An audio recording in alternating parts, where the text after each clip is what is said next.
Please raise your right hand and repeat after me. I, Donald John Trump, do solemnly swear. I, Donald John Trump, do solemnly swear that I will faithfully execute that I will faithfully execute the office of President of the United States the office of President of the United States and will, to the best of my ability, preserve, protect, and defend the Constitution of the United States. The Constitution of the United States. So help me God. So help me God. Congratulations, Mr. President.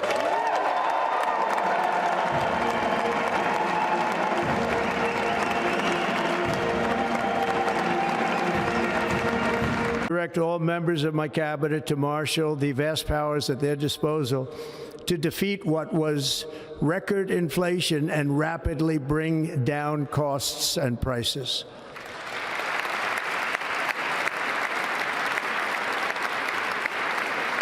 The inflation crisis was caused by massive overspending and escalating energy prices, and that is why today I will also declare a national energy emergency. We will drill, baby, drill. And there will be more than 100, possibly up to 200 executive actions and orders that he will sign over the next few days. Let's see if they announce each one. CEOs and presidential memoranda. You want to call it up? You want to say it? You want to say it? Oh, if you want me to, sir. Why don't you say what I'm signing? Sure. The first item that President Trump is signing is the rescission of 78 Biden-era executive actions, executive orders, presidential memoranda, and others.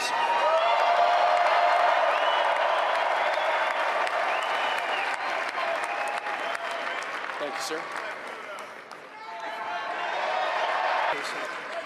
We have never seen a day like this. We have never seen an inauguration like this. Biden doing this? I don't think so. I don't think so. It's walked out. We're going to go live and watch. He's signing more executive actions. Let's take a look. So this is January 6th. These are the hostages. Approximately 1,500 for a pardon. Yes. Full pardon. Full pardon or commutations? Full pardon. We have about 6 commutations in there where we're doing further research. Okay. Nice to see you again.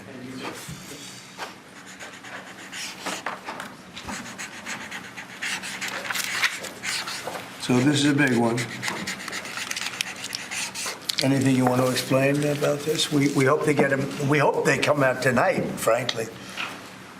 Well, we're thinking in terms of 25% on Mexico and Canada because they're allowing vast numbers of people. Canada's a very bad abuser also. Vast numbers of people to come in and fentanyl to come in.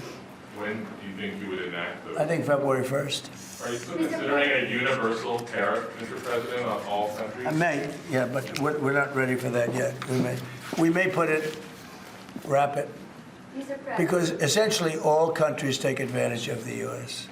Trump's administration is quickly making moves on his promises during the campaign trail. So the president issuing the executive order that all federal diversity, equity, and inclusion offices must close by 5 p.m. today, and all of their staff must be put on paid leave. The White House saying, quote, this order enforces longstanding federal statutes and faithfully advances the Constitution's promise of colorblind equality before the law. They also go on to say that this comprehensive order is the most important federal civil rights measure in decades. So here's what needs to be done by the end of the day today. All department and agency heads must notify employees of the closure and that they are now being placed on paid administrative leave. They also have to remove all websites and all social media accounts noting these DEI programs and offices and take any trainings for DEI and make sure that they are canceled. They also have to terminate all of the DEI contractors. As president, we're back. And we had a great first term, but we're going to have an even better second term. And I think we're going to do things that people will be shocked at. We're starting off with tremendous investment coming into our country at levels that nobody's really ever seen before. And they're very happy with the fact that I won the race and that they feel confident in their investments. And it's big money and high quality people.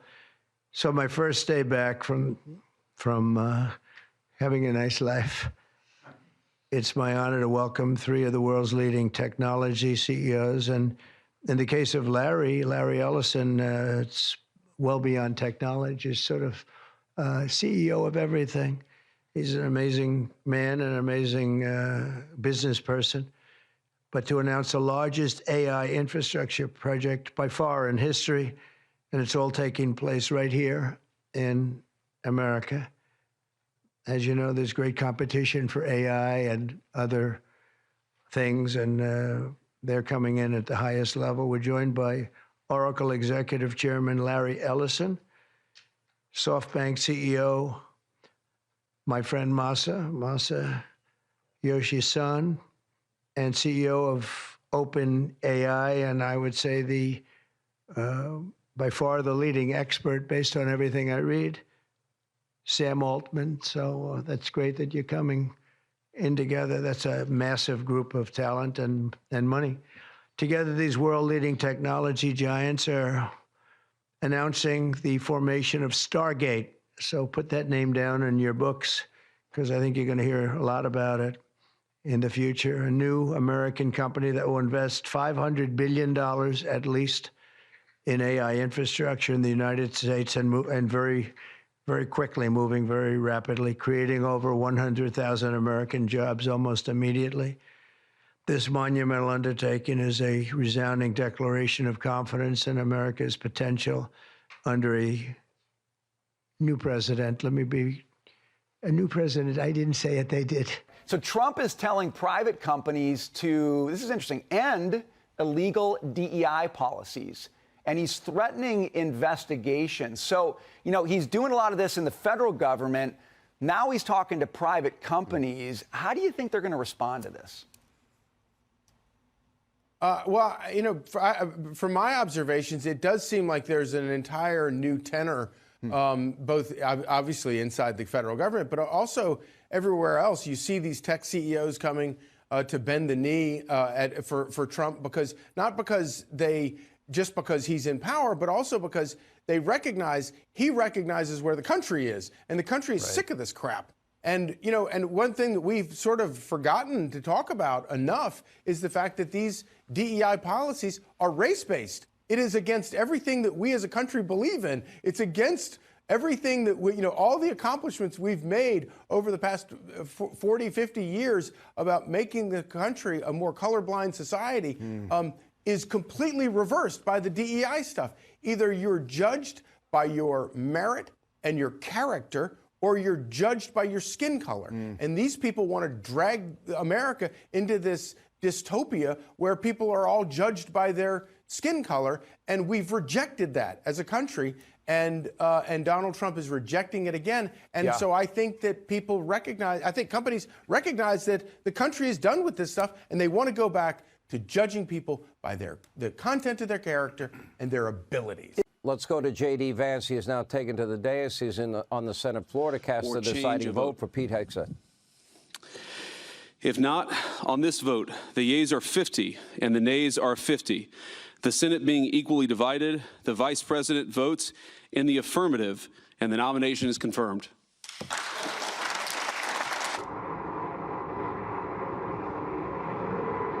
Official. Pete Hegseth is the new defense secretary, with J.D. Vance, the vice president, casting the deciding vote. Immigration and Customs Enforcement, by the way, making nearly 540 arrests yesterday as the border changes take effect.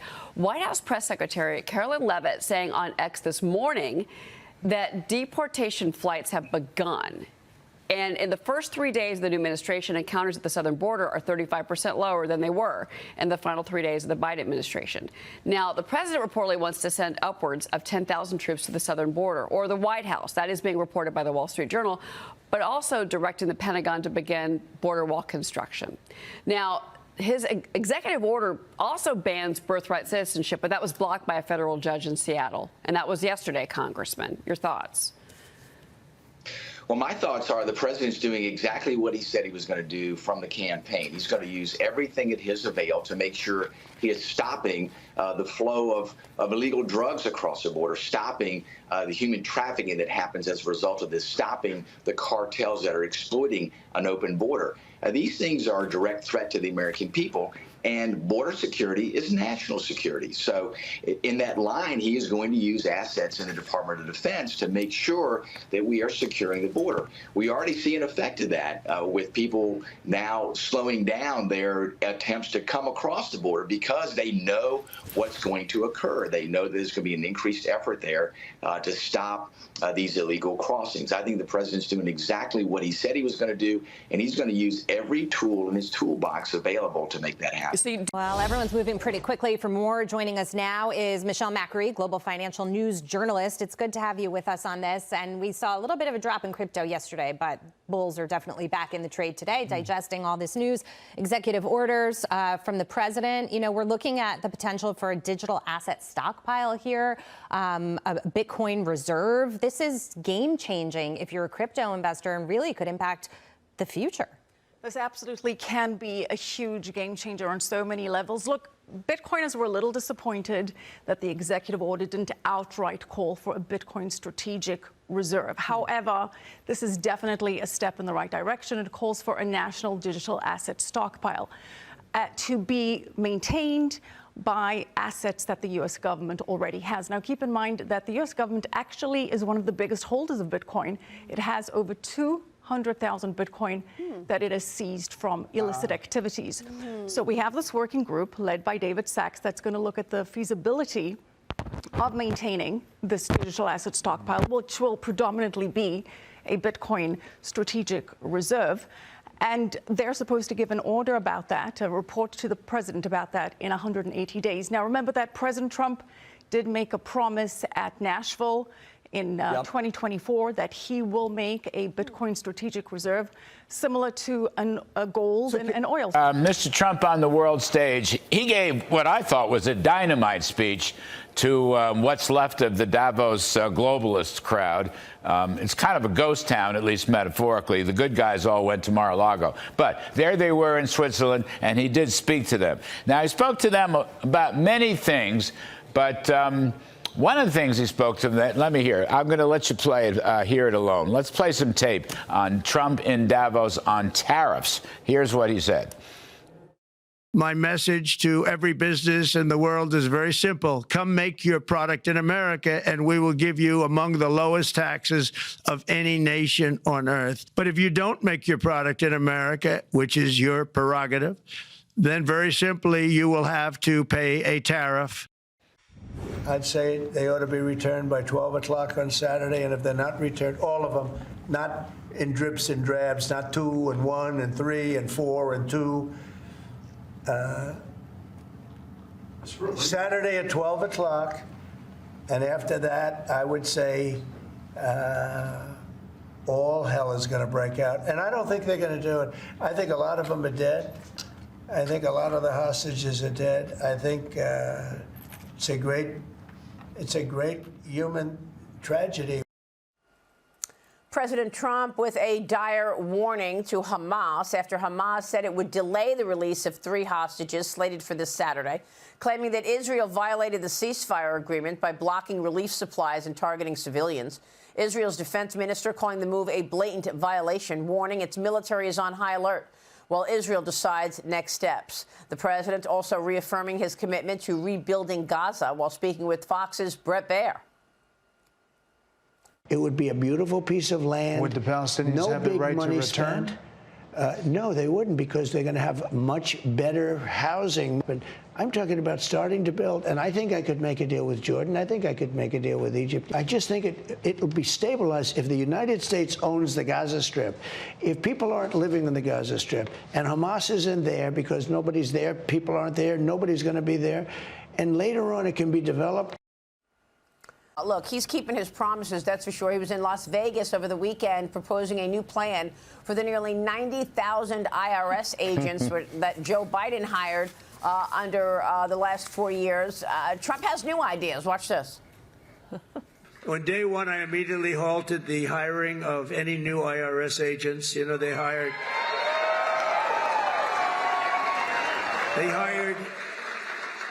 or tried to hire 88,000 new workers to go after you, and we're in the process of developing a plan to either terminate all of them or maybe we'll move them to the border. I think we're going to move them to the border. Well, they're allowed to carry guns. You know, they're so strong on guns, but these people are allowed to carry guns, so we'll probably move them to the border. The president of Colombia quickly caving to Trump's demands to accept deportation flights of illegal Colombian nationals after refusing 2 flights on Sunday. First, the president of Colombia refuses the flight. Then Trump announces that if Colombia does not accept the flights, a 25% tariff on all goods is coming into the United States will be placed on Colombia. And that tariff will increase to 50% after 1 week's time. Trump also proposed a travel ban and an immediate visa revocation on Colombian government officials, allies, and all supporters. Colombia now has agreed to all of Trump's terms, including taking back all illegal migrants deported out of the United States. The country's foreign minister and ambassador are expected to be in Washington today for high-level meetings. After research and study, the drones that were flying over New Jersey in large numbers were authorized to be flown by the FAA for research and various other reasons. Many of these drones were also hobbyists, recreational, and private individuals that enjoy flying drones. In time, it got worse due to curiosity. This was not the enemy. President Trump doubled down on his message, cut taxes for the American people. He even floated the idea of abolishing the federal income tax altogether. You know, the United States in 1870 to 1913, all tariffs, and that was the richest period in the history of the United States. The income tax came in 1913. As I said in my speech last week, instead of taxing our citizens to enrich foreign nations, we should be tariffing and taxing foreign nations to enrich our citizens. The president says that he plans to impose tariffs on a list of imports: steel, aluminum, copper, computer chips, semiconductors, pharmaceuticals, all to boost domestic production. This is a very aggressive economic agenda. We want to focus on one thing Caroline Levitt said.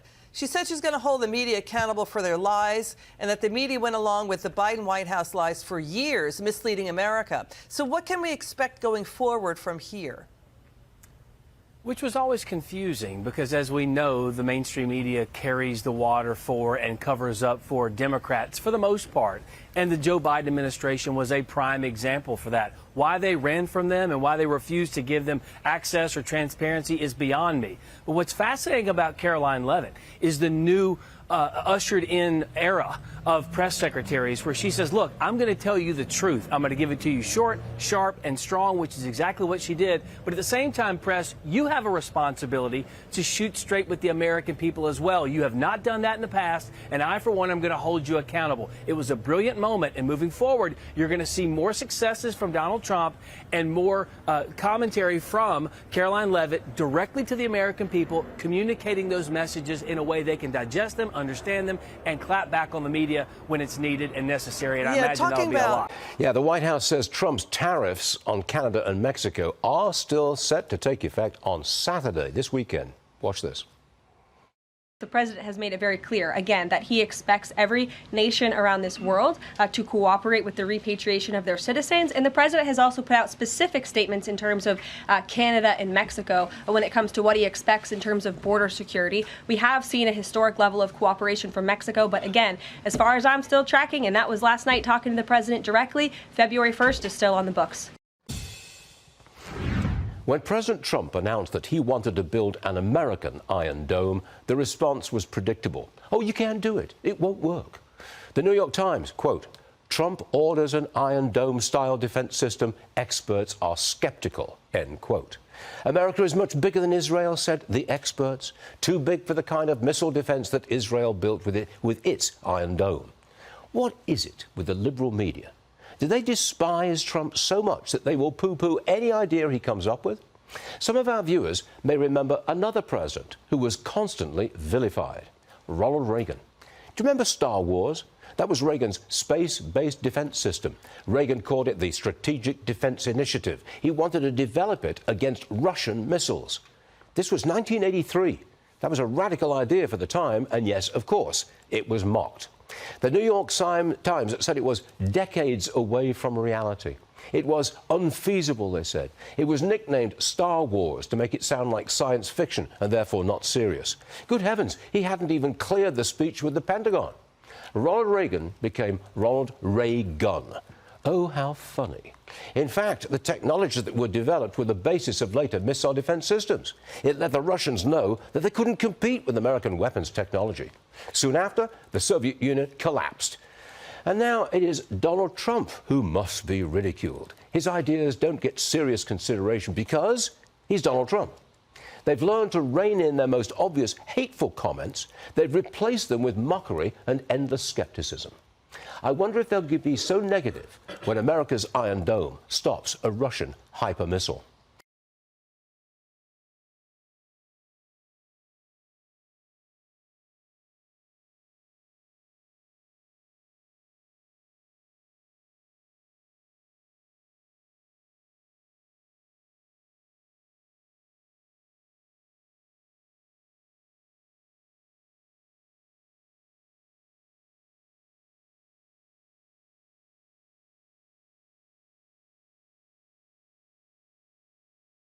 We do not know what led to this crash, but we have some very strong opinions and ideas, and I think we'll probably state those opinions now. Because over the years I've watched as things like this happen, and they say, well, we're always investigating, and then the investigation 3 years later, they announce it. We think we have some pretty good ideas, but we'll find out how this disaster occurred, and we'll ensure that nothing like this ever happens again. The FAA and the NTSB and the U.S. military will be carrying out a systematic and comprehensive investigation. Our new Secretary of Transportation, Sean Duffy, his second day on the job when that happened. It's a rough one. We'll be working tirelessly. He's a great gentleman. The whole group these are great people, and they are working tirelessly to figure out exactly what happened. We will state certain opinions, however. I'm also immediately appointing an acting commissioner to the FAA, Christopher Rocheleau, a 22-year veteran of the agency, highly respected. Christopher, thank you very much. Appreciate it. We must have only the highest standards for those who work in our aviation system. I changed the Obama standards from very mediocre at best to extraordinary. You remember that.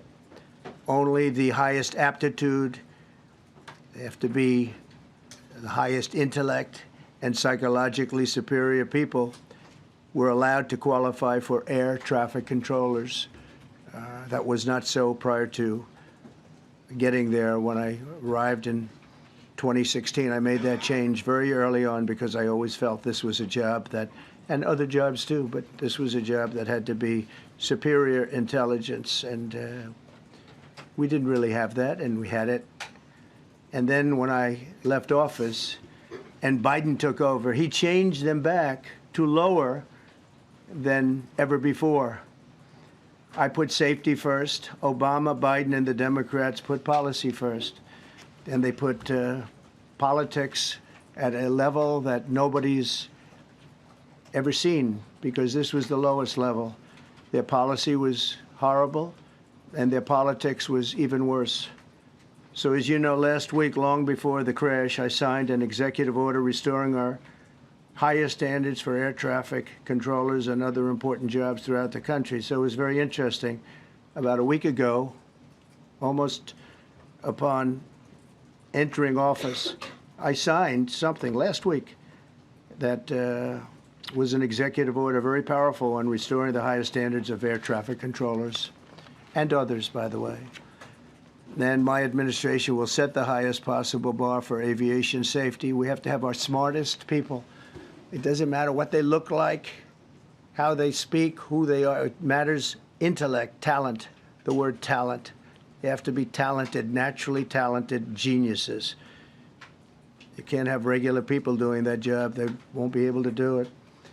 But we'll restore faith in American air travel. I'll have more to say about that. Hey, friends at Reuters are reporting that the president has made a decision on the Canada and Mexico tariffs, but that they won't actually be implemented until March 1st. I was wondering if you could confirm that and talk through some of the president's thinking there. I saw that report and it is false. I was just with the president in the Oval Office, and I can confirm that tomorrow, the February 1st deadline that President Trump put into place at a statement several weeks ago continues. The president will be implementing tomorrow a 25% tariffs on Mexico, 25% tariffs on Canada, and a 10% tariff on China for the illegal fentanyl that they have sourced and allowed to distribute into our country, which has killed tens of millions of Americans. These are promises made and promises kept by the president. The United States has less to lose. Canada and Mexico have a great deal more to lose with these tariffs. Yeah, exactly. I mean, the way I think about that is that the Trumpian way of using tariffs is sort of like Reagan's peace for strength in regular military war as opposed to trade wars. And the Colombia experience that we had this last weekend is a perfect example of that. But if you take Reagan's approach, we built up a huge nuclear program that we haven't used for 80 years, but it was a threat, essentially, to get what we wanted. Using tariffs as a threat to get what we want was exactly what happened with Colombia last weekend, essentially. And it's a much cheaper threat than military threats, because we spent about 14% of our federal budget, or more than 3% of GDP, on building up our military. We have a working economy, so if you're just threatening with tariffs without using them, it's essentially a free threat. And I think that's the sort of strategy that's taking place here. Mr. Prime Minister Netanyahu, we've heard Joe Biden and Donald Trump take credit for the hostage and ceasefire deal. Who do you think deserves more credit? I think President Trump added with great force and powerful leadership to this effort. I appreciate it. He sent a very good emissary. He's helped it along. And, you know, I'll just tell you, I'm happy that they're here. Elon Musk posted this graphic on X showing how many people in what age group there are accepting these Social Security checks. It's just pretty incredible that you see ages 110 to 119, 3.6 million. If you're 120 to 129, 3.5 million. I mean, last time I checked, Les, there was no one in America that's 140 years old. But if there is someone 140 years old, Maria, they sure deserve Social Security payments, and I'm all for it. RFK Jr., Tulsi Gabbard, both advanced out of committees, advancing to the next step to be confirmed. We're also monitoring the confirmation vote for AG pick Pam Bondi. Let's bring in from House Judiciary and House Oversight, Congressman Russell Fry. Congressman, it's great to see you again. What do you make of the news on this today? The Democrats and the media were reporting they would not be confirmed, but it looks like Tulsi Gabbard and RFK Jr. are going to head to a confirmation vote. What do you think is going to happen? Well, I think if they clear the committees, I think that's a very good sign for Trump's picks. The president said there could be some pain from these tariffs. Watch this. We may have short-term a little pain, and people understand that, but long-term, the United States has been ripped off by virtually every country in the world. We have deficits with almost every country, not every country, but almost. And we're going to change it. It's been unfair. All right, Charlie Hurt joining me this Monday morning. Do you think voters agree that tariffs are worth the price if this drags on for some time? Well, I think that the president is being very clear about this, that there will be at least some short-term pain. Trump administration and DOGE looking to cut government jobs after the Biden administration's federal hiring spree. Fox Business's Hillary Vaughn is on Capitol Hill with the very latest. Hillary. Good morning, Maria. Well, federal workers have just one more day to decide whether or not they want to quit and take the buyout, an 8-month paid vacation, or stay on the job. So far, over 20,000 federal employees have taken that buyout option, and the government expects the final number to be a lot more than that. But if not enough workers take the offer, there could be layoffs. According to the Washington Post, a supervisor at the Government Services Agency sent a memo saying if that's the case, layoffs are, quote, likely. The goal is a 2 to 5% reduction in force government-wide. But while the federal workforce is being downsized, so is our spending. The Department of Government Efficiency, DOGE, has been busy deleting contracts that they think are unnecessary. Yesterday alone, canceling 12 consulting contracts, saving taxpayers $30 million, also ending 12 more leases for unused office space, saving $3 million. And so far, President Trump is happy with what Elon Musk and his DOGE squad are doing. Well, many ideas, but look, he's done a great job. Look at all the fraud that he's found in this U.S. AID. It's a disaster what the people, radical left lunatics, they have things that nobody would have even believed. The whole thing with $100 million spent on you know what, with money going to all sorts of groups that shouldn't deserve to get any money. But Elon Musk's demolition project on government waste and fraud is sending some Democrats into a spiral. They are mad that Musk is making all these changes, so mad that some of them want him locked up. We have got to tell Elon Musk nobody elected your. He must be made to pay. We must enforce the law. Lock him up. Lock him up. It is pretty clear we have to shut down the Senate. We are at war.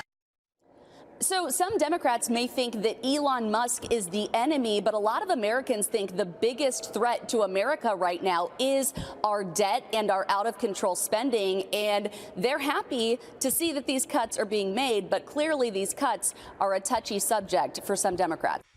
I'd say they ought to be returned by 12 o'clock on Saturday, and if they're not returned, all of them, not in drips and drabs, not 2 and 1 and 3 and 4 and 2.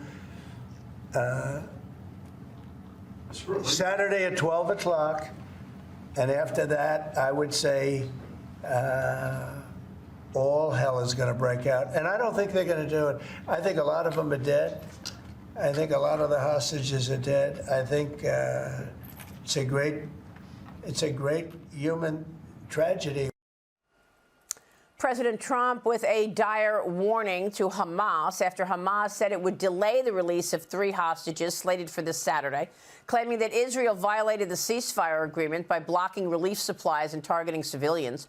Israel's defense minister calling the move a blatant violation, warning its military is on high alert while Israel decides next steps. The president also reaffirming his commitment to rebuilding Gaza while speaking with Fox's Brett Baer. It would be a beautiful piece of land. Would the Palestinians have the right to return? No, they wouldn't, because they're going to have much better housing. But I'm talking about starting to build, and I think I could make a deal with Jordan. I think I could make a deal with Egypt. I just think it will be stabilized if the United States owns the Gaza Strip. If people aren't living in the Gaza Strip, and Hamas isn't there because nobody's there, people aren't there, nobody's going to be there, and later on it can be developed.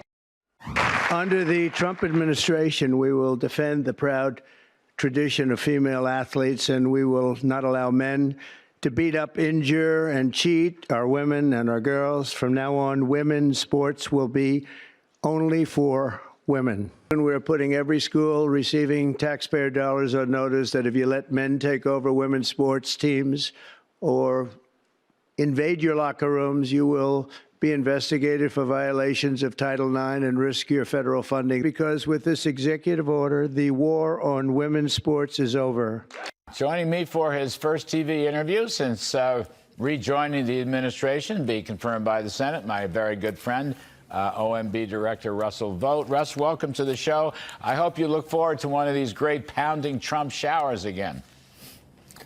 I do, Larry. Thanks for having me on. I think one of my most enduring memories from the first term is the care and the passion for which the president has for changing these policies to get back to common sense. So we were excited to see the news this morning as well. Yes, yes, indeed.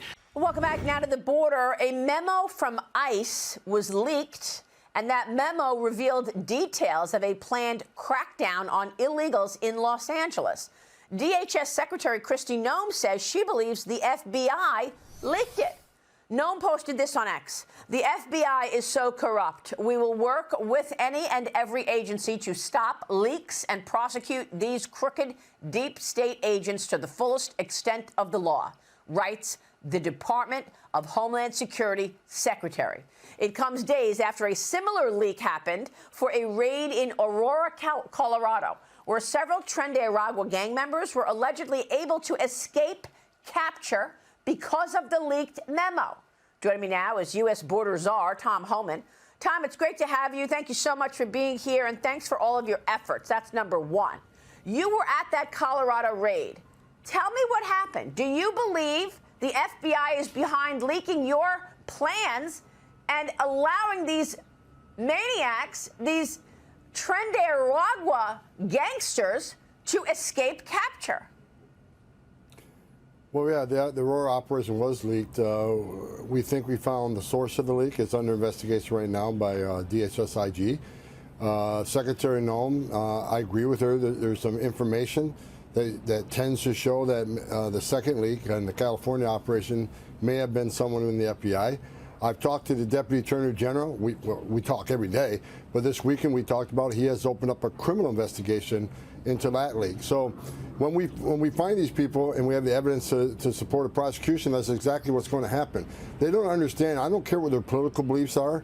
This isn't about politics. This is about the safety of our officers. It's only a matter of time if these leaks continue that our officers are going to walk into a place and be ambushed by someone who just don't care about life and are going to take these ICE officers on. It's already a dangerous job. Giving the bad guys a head up, we're coming, is going to just make the job much more dangerous. We're taking it serious. It's under criminal investigation. Those who are responsible will be held criminally responsible, and we'll prosecute them.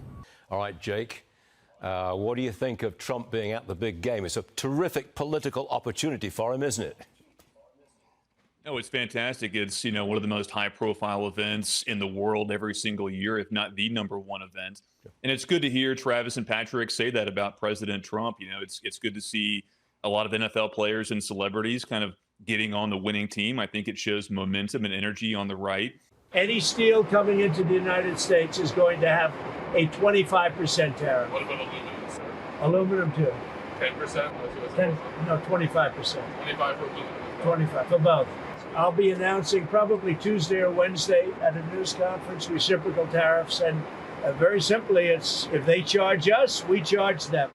All right, that 25% tariff echoes the move that the president made in his first term, which hit Canada, the EU, and Mexico particularly hard. Trump also planning some massive reciprocal tariffs. He mentioned them there, which would match the other countries dollar for dollar. President Trump signing an executive order yesterday giving the Department of Government Efficiency more power. Fox News Digital's political correspondent Brooke Singman now with the details. Brooke. Good morning, Maria. That's right. So the executive order requires federal agencies to cooperate with DOGE's effort to cut costs and shrink the size of the federal government. So this order directs agencies to restrict hiring to just essential positions. Specifically, agencies must not hire more than one employee for every 4 that leave their federal post. The order also instructs the agencies to determine which agency components or the agencies themselves may be eliminated or combined because their functions are not required by law.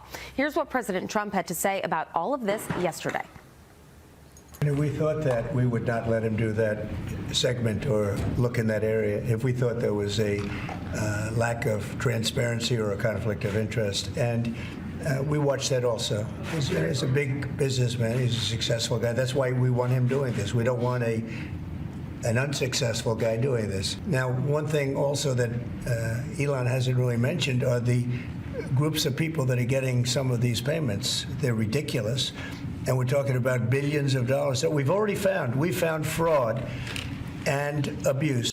But we had a very good talk with people didn't really know what President Putin's thoughts were, but I think I can say with great confidence he wants to see it ended also. That's good. And we're going to work toward getting it ended and as fast as possible. It's a horrible situation going over. It's flat land, and the bullet goes off, and the only thing it can hit is a body, a human body, a young human body. And they're losing just tremendous numbers of mostly soldiers. Just the cities and towns have been largely demolished. It's a shame what's happened to that country. It would have never happened if I were president. That I can tell you. Would have never happened. It's to look at that. And October 7th would have never happened either, by the way, the Middle East. But we'll get it. I think we'll get it. We'll get something done. We're going to be meeting. Actually, tomorrow they're meeting in Munich, as you know, and we're going to have some other meetings. And I'll be dealing with President Putin largely on the phone, and we ultimately expect to meet. In fact, we expect that he'll come here, and I'll go there, and we're going to meet also probably in Saudi Arabia. The first time we'll meet in Saudi Arabia, see if we can get something done. I want to say that actually tariffs are good. Tariffs are great, actually. And the problem is we didn't charge them and everyone else did. They charged us, but we didn't charge them because we were generous or foolish or stupid or all of the above. So this is one of the biggest, I think, economic bills ever signed. I think it's probably the biggest in terms of what it represents. Now, this doesn't include what we did a few days ago with steel and aluminum. That's over and above this. Cars will be over and above this. Look at what's coming shortly. If you take a look at the chips and the various things in that world, that universe, that'll be over and above it. Also, pharmaceuticals will be over and above. So those elements will be over and above. Otherwise, this is covering pretty much everything. And it's going to be great for the United States and fair for the world. I mean, it's the most fair you can do. We could charge just a flat tariff, and that would be in many ways easier, but you could make a case that that wouldn't be fair to other countries. This is fair. Remember, whatever they charge, we charge. Whatever they charge us, we charge them. And if they charge us nothing, we charge them nothing. And it really works out well. And we'd be very happy to have nothing and nothing. We wouldn't have any tariffs at all. But to me, it's something that I'm very proudly doing. It should have been done many, many years ago, and we're doing it now. We're doing it very late because we were very foolish, as a country, very foolish, and we're doing it now.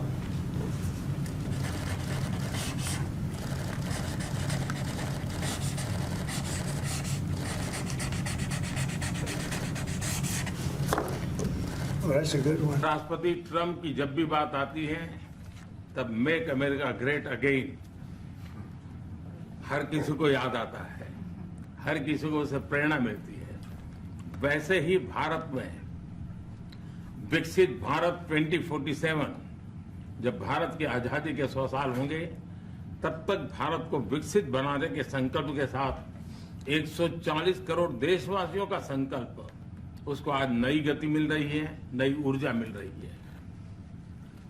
President Donald Trump and Make America Great Again are inseparable. Whenever we talk about President Trump, one has to talk about Make America Great Again. Similarly, that vision inspires everybody. Similarly, in India, we have the resolve of 1.4 billion people of India that by the time India reaches the 100th anniversary of its independence, we will make our country a developed country by 2047. And this is getting new speed and new resolve. And so we saw that Trump's on a roll. What do you make of the federal judges now seeming to greenlight DOGE, ruling yes, it can work inside federal agencies? I mean, Trump's knocking out things like DEI and an estimated 33,000 public schools. He's saying you're going to lose federal funding. So it looks like judges are moving toward Trump here. What do you think? It does, because they've ruled in favor of the executive branch acting like the executive branch in the last several presidential cycles. Joe Biden did things like this all the time, as did Barack Obama, George H.W. Bush, W. Bush, et cetera.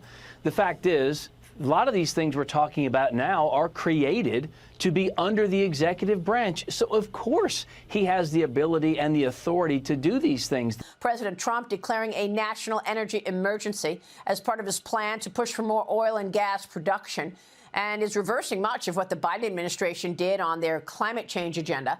Last night, the president called for the return of the Keystone XL pipeline, writing this on Truth Social, quote, "The company building the Keystone XL pipeline that was viciously jettisoned by the incompetent Biden administration should come back to America and get it built now. The Trump administration is very different. Easy approvals, almost immediate start, if not them, perhaps another pipeline company. We want the Keystone XL pipeline built," writes the president. South Bow, the company which owns the pipeline, told Fox Business, quote, "We've moved on from the Keystone XL project. We continue to engage with customers to develop options to increase Canadian oil supplies to meet growing U.S. demand." Just finished signing some executive orders, and if we could start with that, Will, you might want to come up here and just explain what we did. Thank you. Good afternoon, y'all. A short while ago, President Trump signed three items. The first is an executive order relating to the affordability and availability of in vitro fertilization and other fertility treatments. These are treatments that have become unaffordable for many Americans, or have been unaffordable for many Americans. And the executive order is a directive to the Domestic Policy Council to examine ways to make IVF and other fertility treatments more affordable for more Americans. The second item that we signed was a presidential memorandum imposing radical transparency requirements on government departments and agencies, in keeping with President Trump and the administration's broader commitment to governmental transparency. What this presidential memorandum would do is require, as waste, fraud, and abuse is uncovered, as programs are canceled, and ultimately as taxpayer dollars are saved, this presidential memorandum would require departments and agencies to make all of the details of that freely available to the public. Lastly, we have another executive order that President Trump signed relating to independent agencies. This executive order would establish important oversight functions in the Office of Management and Budget and its subsidiary office, OIRA, supervising independent agencies and many of their actions, and also reestablishes the longstanding norm that only the President or the Attorney General can speak for the United States when stating an opinion as to what the law is. Thank you very much, Will. That was the primary purpose of this conference, to explain that they're all very important in their own way. DOGE agencies looking to cut waste at the FBI. They're looking at streamlining operations, restoring trust in the Bureau. And supporters say it's smart to eliminate the politicization and ensure taxpayer dollars are being spent well. What do you think should be cut? I mean, you have experience there. Where is the waste? So again, my previous background prior to joining the FBI, I actually worked at Merrill Lynch. I worked at a multi-billion-dollar hedge fund. I worked in the private sector. And when I came to the FBI to serve our country as a result of 9/11, I was astonished to see how much waste was going on. And I just remember looking around thinking this would never fly in the private sector. It just wouldn't. I was surprised that it seemed at times that about 20% of the agents were doing 90% of the work. And I thought, what is everyone else here doing? And how are they collecting a paycheck when there are many individuals not doing much at all? I found that quite alarming. Yeah, it's no surprise they're looking at the DOD for waste, fraud, and abuse. When I was in the Department of Defense, we were spending $10,000 on HDMI cables that were, quote, ruggedized when we could have purchased them for $20 or $30 at Best Buy. And we're going to find all kinds of wasteful spending in the department, and it's actually sending shockwaves to the department right now. But let's take a step back at why they're doing this. We need to get more efficient with our spending. Defense Secretary Pete Hegseth sticking to his guns after his department fired 6 top officials, including the Joint Chiefs of Staff. Listen to this. Nothing about this is unprecedented. The president deserves to pick his key national security and military advisory team. There are lots of presidents who've made changes, from FDR to Eisenhower to H.W. Bush to Barack Obama, who fired or dismissed hundreds of militaries during his term. There were 6 3- and 4-star generals that were moved into different positions or retired on Friday night, of 160 3- and 4-star generals. Look, that meeting with Macron, the president of France, was very important, with, of course, Donald Trump, and Secretary of State Marco Rubio was there as well, because this has been a long-term effort. What happened today at the UN is key. It was the passage of a U.S. written resolution calling for peace, a very short resolution, about 3 paragraphs, and it passed through the Security Council. This is the first action resolution, the first action that the UN has taken on this war that is awful. It has been It just really a catastrophe for everyone. I mean, the globe has been impacted by this. So we have this action that is only occurring because of Donald Trump's leadership and because of the maintenance and the movement and the discussions throughout the world by Secretary of State Marco Rubio. It's a whole of government dynamic with people who understand that this has to stop. No one is winning. This is a dynamic that needs to at least come to a conclusion so that then we can have civilized conversations about what to do next. And this meeting, I think, between President Macron and President Trump is a very good example of what can happen when you bring a new idea to the table. The House passing its budget resolution last night in a narrow vote, 217 to 215. Kentucky Congressman Thomas Massey, the only Republican who voted no. Sources telling Fox that President Trump helped get the deal across the finish line, holding a phone call with Indiana Congresswoman Victoria Spartz before she flipped her support. This one big, beautiful bill, as the president calls it, contains all of the president's agenda items, including $4.5 trillion in tax extensions, trillions more in spending cuts, and a boost in defense and border spending. It also directs $4 trillion toward raising the debt limit. Here's the Speaker of the House, Mike Johnson, and Congressman Massey after the vote last night. This is the first important step in opening up the reconciliation process. We have a lot of hard work ahead of us, but we are going to deliver the America First agenda. We're going to deliver all of it, not just parts of it, and this was the first step in that process. Here's the deal. We are cutting taxes, and we're not going to cut spending to match it, so the deficit's going to go up. That's what this bill does, over present law. We had a tax holiday for 5 years. The consequences of renewing that tax holiday are going to be to accelerate the increase in debt of our country. We have some confusion surrounding the email sent by the Office of Personnel Management and Elon Musk.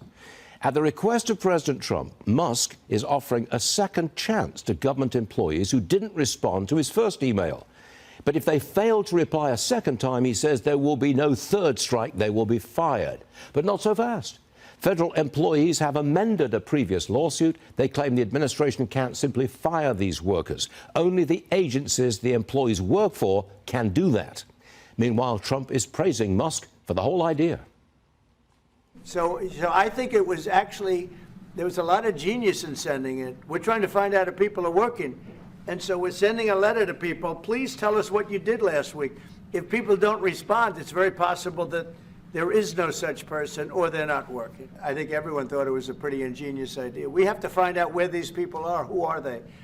And we said, if you don't respond, we assume you're not around. Well, it appears, at least for the time being, the two, Musk and Trump, are publicly moving in lockstep. The White House intensifying pressure on the Ukrainian president to agree to a key U.S. demand. According to various reports, Ukraine has now received an improved offer on a rare earth minerals deal where the U.S. would take a 50% stake. President Trump was asked about it at the White House earlier tonight. Take a listen. I think we're pretty close, yeah. I think they want it, and they feel good about it, and it's significant, it's a big deal, but they want it, and it keeps us in that country, and they're very happy about it. But it's we get our money back. This should have been signed long before we went in. This should have been signed by Biden, but Biden didn't know too much about what he was doing. The war should have never happened. You were at that cabinet meeting. I got to tell you, it looked to me like you're all having a blast. I don't know if the press at large was having a blast, but definitely the president and his cabinet. Look, in the last administration, you had a lot of backbiting, a lot of leaks, a lot of people with their own agenda. In this cabinet, you have a president that has a mandate. Of course, his election with the popular vote as well as the Electoral College gave him the win that he needed. But the cabinet likes him, supports the agenda, and they all love each other and they're working together. And you saw that on live television. Yeah, I mean, Karen Levitt made the comment just a moment ago that you have, not you, but the cabinet is having fun. It looks like they're having fun with Musk. Well, I think they're having fun just because they're excited about the agenda. And there used to be this pressure of the coverage. It looks like the public at large right now is not listening to the mainstream media. I mean, we at Fox have had a surge in ratings, but it's because we've been covering the same thing for years, the pulse of the people.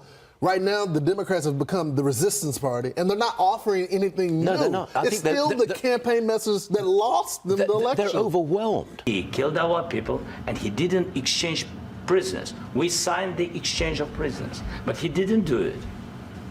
What kind of diplomacy, JD, you are speaking about? What do you mean?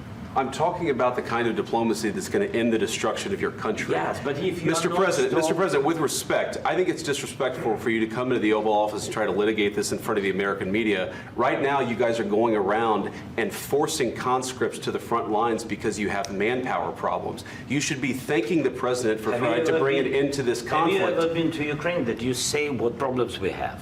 I have been to. Come once. I've actually watched and seen the stories, and I know what happens is you bring them on a propaganda tour, Mr. President.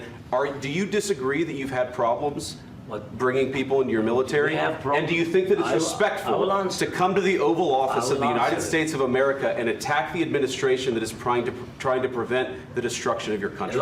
A lot of questions. Let's start from the beginning. Sure. First of all, during the war, everybody has problems. Even you, but you have nice ocean and don't feel now, but you will feel it in the future. God bless. You don't know that. God bless. You don't God know that. bless. You Don't- will not you have gotta- a war. Don't tell us what we're going to feel.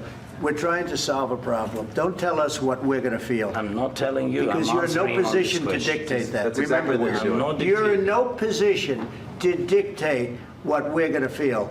We're going to feel very you will good. Feel influence. We're going to feel I'm very good and telling very you, strong. You will feel influence. You're right now not in a very good position. You've allowed From the yourself very- to be in a from very the very bad position, beginning and he of the happens war. to be right about From it. the very beginning of the war. You're not in a Mr. good Brown, position. I You was don't have the cards right now.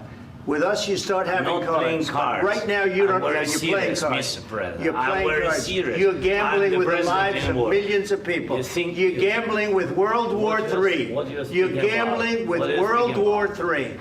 And what you're doing is very disrespectful to the country, this country, that's with all backed respect to you your far country. more than a lot of people said very they respect. should have. Have you said thank you once? This A lot entire of meeting? times. No, in this Even entire meeting, have today. you said thank Even you? today. You went to Pennsylvania and campaigned for the opposition in October. Offer some words of appreciation for the United States of you speaking America about? and the president who's trying to save your